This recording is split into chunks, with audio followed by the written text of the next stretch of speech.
Alright, yes, hello, this is Graf and welcome to another one of Vidrep. This time we have Fighting Spirit, surprisingly.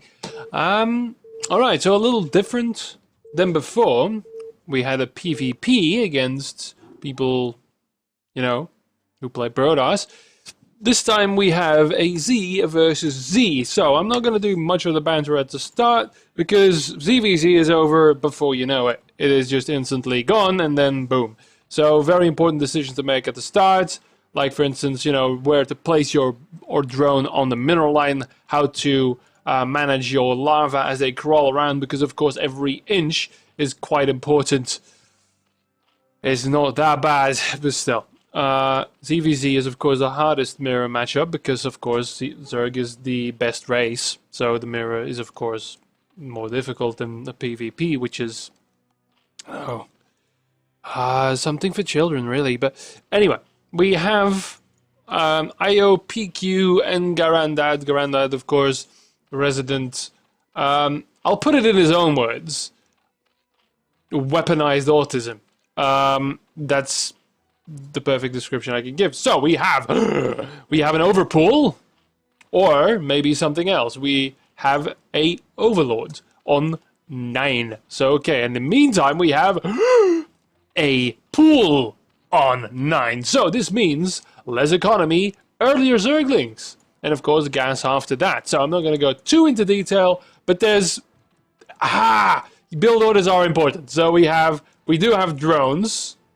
We have yet another drone. So we are going to see a 12 something. Either a 12... a 12 pool. Indeed. So more economy, slower lings. Okay, 4 more drones, of 3 or 4 more drones compared to the others. So... we have, right now, we also, when the gas is going to stop. See, the thing is, in ZvZ, you do learn build orders, because you will get destroyed.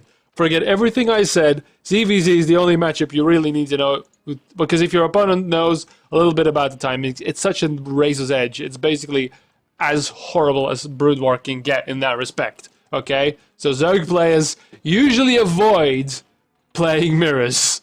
They would rather off-race. They would rather play Terran, or no, not Protoss, but they'd rather play Terran than play the mirror, because it's so difficult. Okay, we've got Lings coming out. We have Ling speed being built. So these Lings, okay, you don't have a scout yet. Yeah, because the scout, oh yeah, we have a scout, we actually have an expansion. That's going to make things even worse. Here, this is Lings coming out. The first Lings are being built. They are going to pop in time. So it's really going to come down to micro here. So there's no... well, the speed, no speed from both of them. But the Lings, of course, are earlier.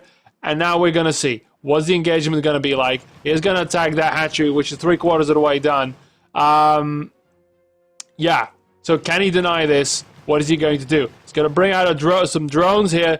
And some more Lings, of course, because you have the defender's advantage, so the window is quite small. You have some more Lings here.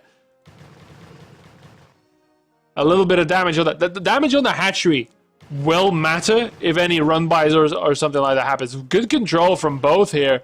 Not really losing anything except for damage on the hatchery, which, you know, needs to be careful. Actually, losing drones is going to be really, really big here, because that reduces the advantage you have. He does have that hatchery up. It might actually lose it if he's very careful how to engage this. He's got a couple of more seconds, but he might just surrender it.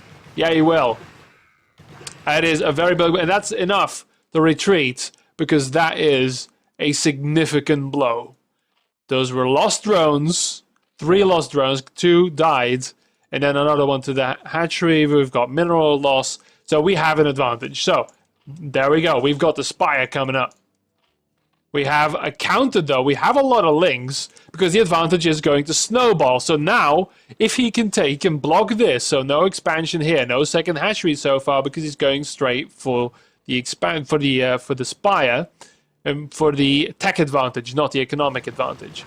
So a little bit of poking here does block that quite a few Lings, because of course the disadvantage of losing the hatchery is going to snowball out of control soon. So he needs to do something there. He is going to be able to recover that, though, because we do see a lot of pressure has been built. We've got a creep colony actually coming in here for if the run-by happens, I guess.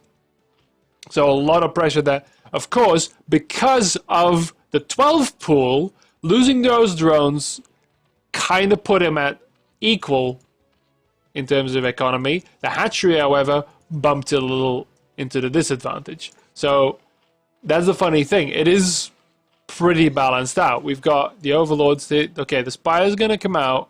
And what do we see here? We have the evolution chamber. We don't have a lair here. We have the hatchery coming up. So we are going to see, we have to have an evolution chamber for spore colonies because he's going to have to defend that way. Because, of course, the spire is here. We've got the first couple of mutalisks. Only one hatchery and a definite block here. So he can only break out when he has the mutalisks. So, which is only going to be 2, now 3, because he only has the one hatchery, because he put all of that into that 9 pool, which again, better to use an overpool, which is a little more economically viable, a little slower. So then, of course, he wouldn't have been able to deal this whole thing. So he's going to have to spend a lot of drones on spore colonies because he's going to have these mutalisks up his A. So we have now the Zerglings moving back. They have to, otherwise they will be stupidly killed by the mutalisks. And they did so in time. So now we have the expansion opening up and the chance at a second hatchery. Now he actually hasn't got enough stacked up yet because he's been spending that. He needs to do something. So because this hatchery, the longer it stays operational, the more the advantage will again increase because he'll be able to try and get his economy going. But now, yeah. Because there's not that many mutalisks. And that is the first thing I'm going to mention, though. He's really focused on getting that expansion up. He should have taken a poke with the mutalisks. There is an advantage here. Yeah. So he should have done that. He should have done something with the mutalisks. Because these spore colonies won't cover everything. He's got 2 here. But there's still, an opening somewhere to be had.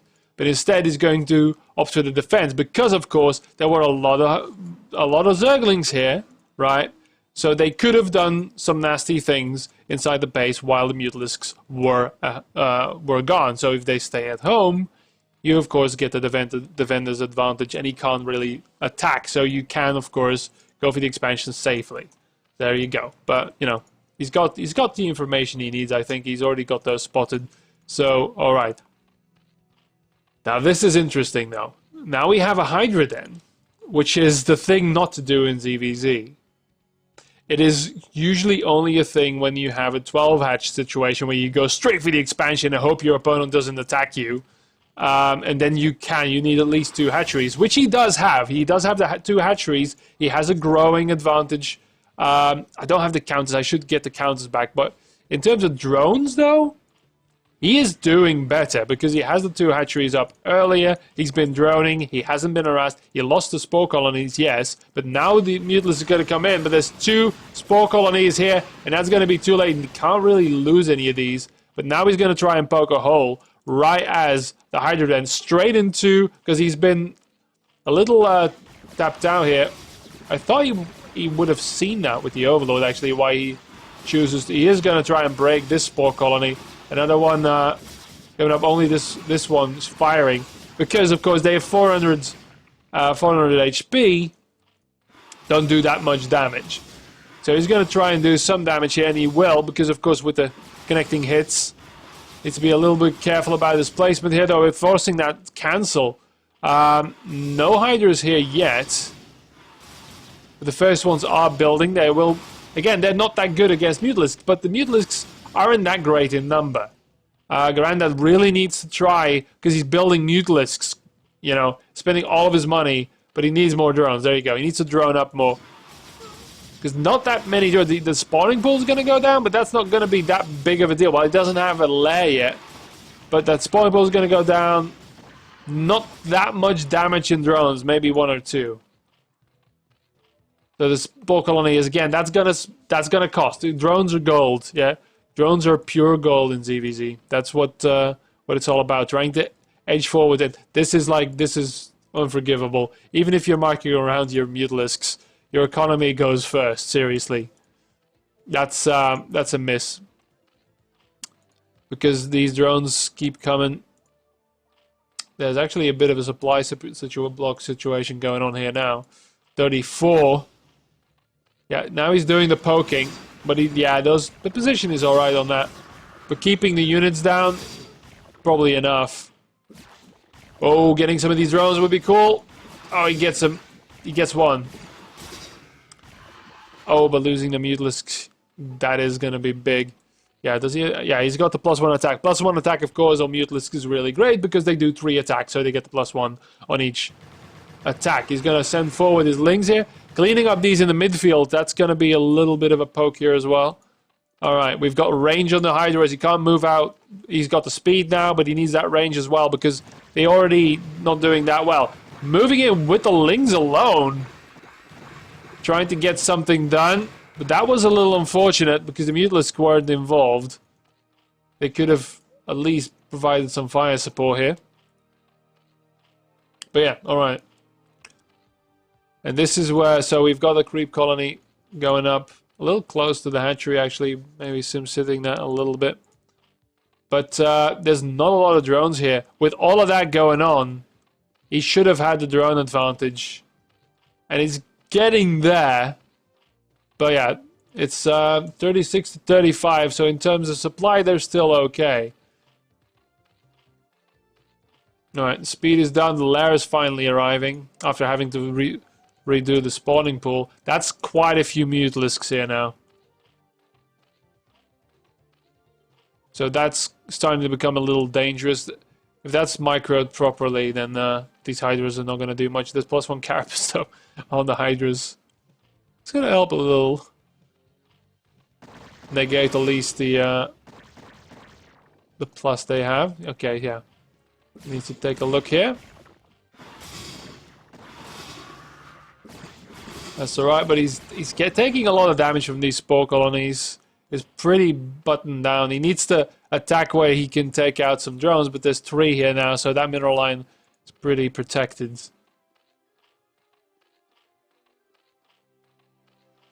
No, +1 carapace. Yeah, it's gonna help a little. Mutalisks are small, and Hydralisks do explosive damage, so they don't do quite as much.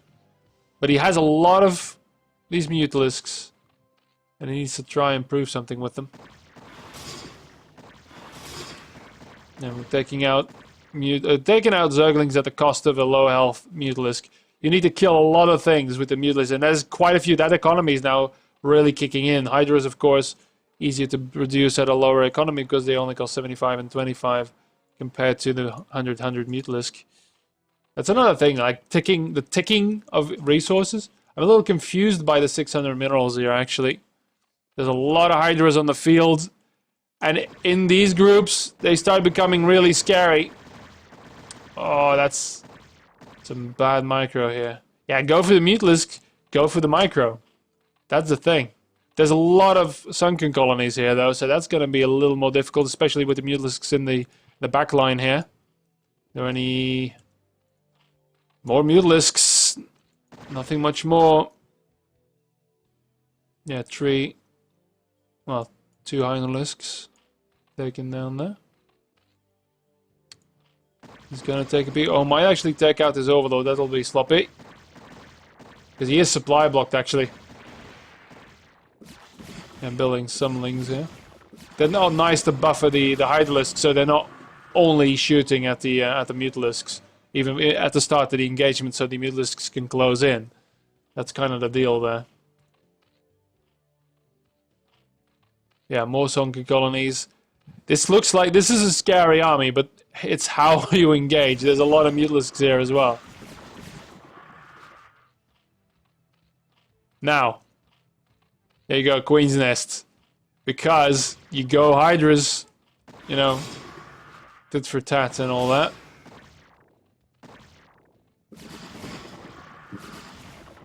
Now, Dark Swarm isn't going to help that much, depending on how the engagement goes. Oh, careful. Yeah, these Hydras are packed together. It's really difficult to get anything going with the Mutas.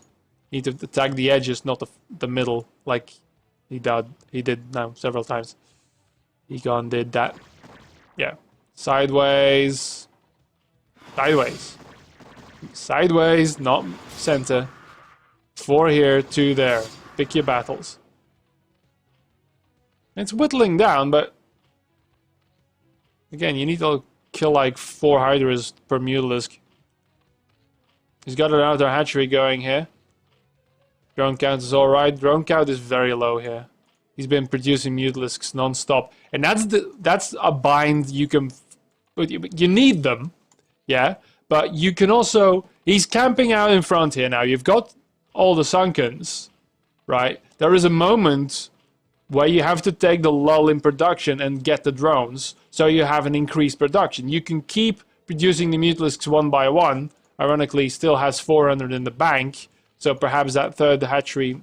Oh, he's actually going for Hive himself. So here is the problem. There's a third base here. It's not going to get spotted, I think. Economy's doubled down.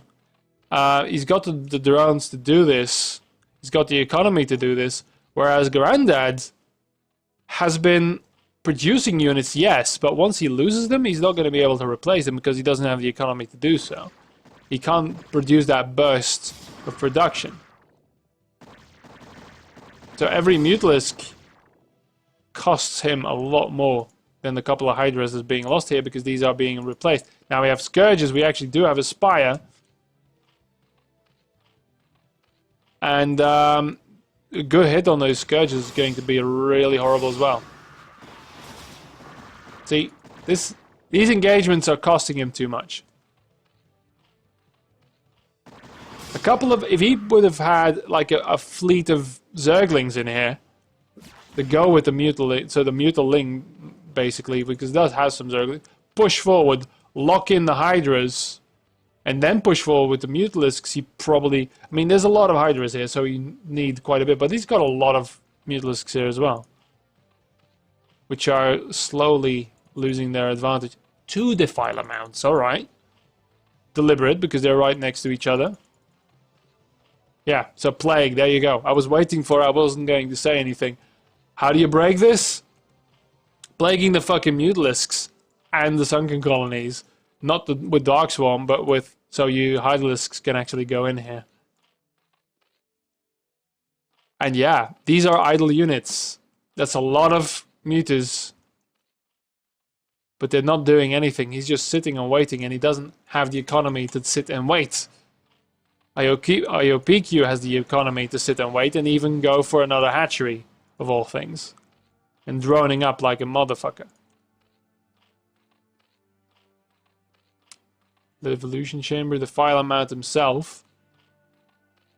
For the Dark Swarm, I guess. No. He'd never go for Dark Swarm. Because Mutalisks don't benefit from it. It would be for a Ling bust. Perhaps. Because we do have the adrenal glands. But we only have 2 hatcheries.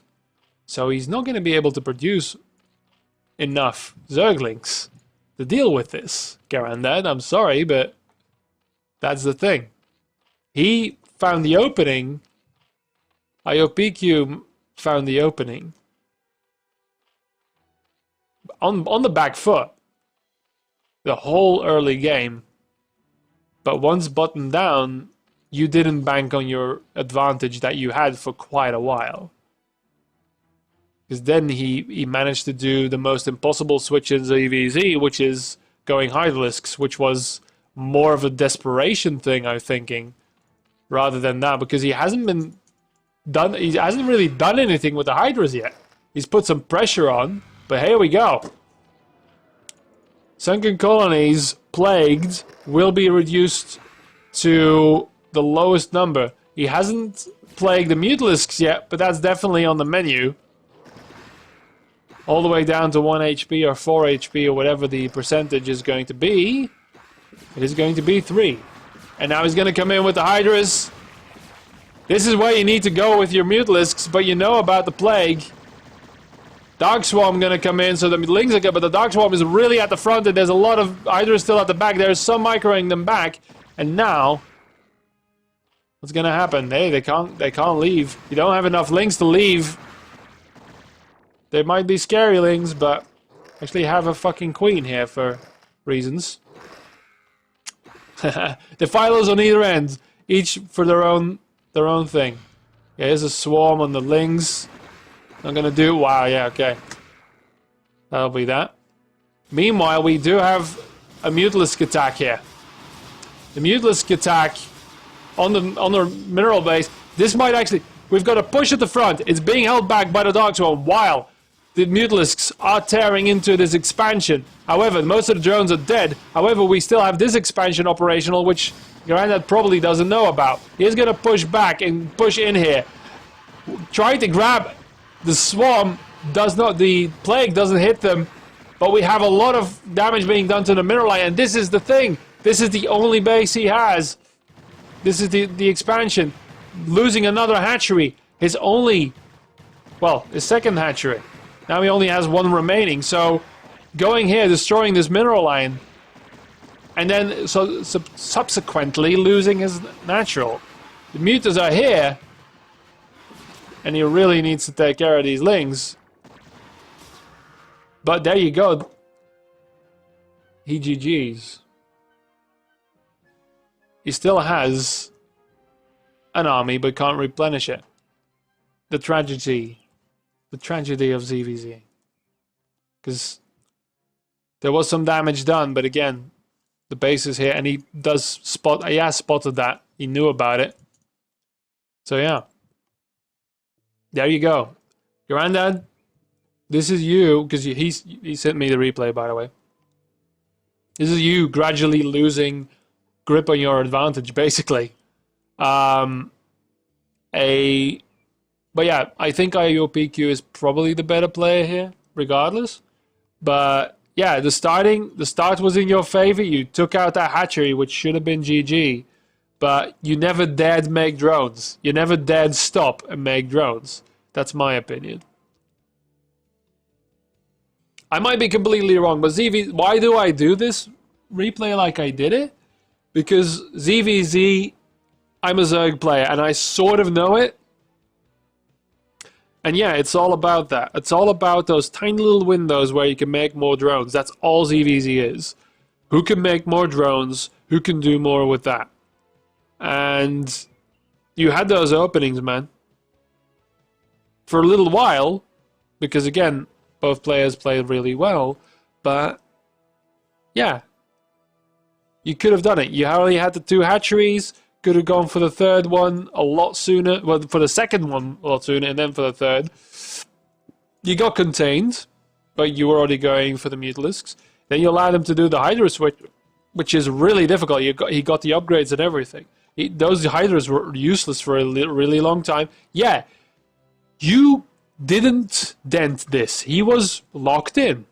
But that's the thing. He was locked in. So, instead of trying to poke through, you should have taken the advantage back home. Because you had map control for the longest time. Anyway, I look forward to the comment section where everyone says that everything I've said so far is completely wrong and I don't know anything about the game. Because that's always my favorite part about doing a bit more of an analytic Brood War game. So, yeah, fuck all y'all. Bye.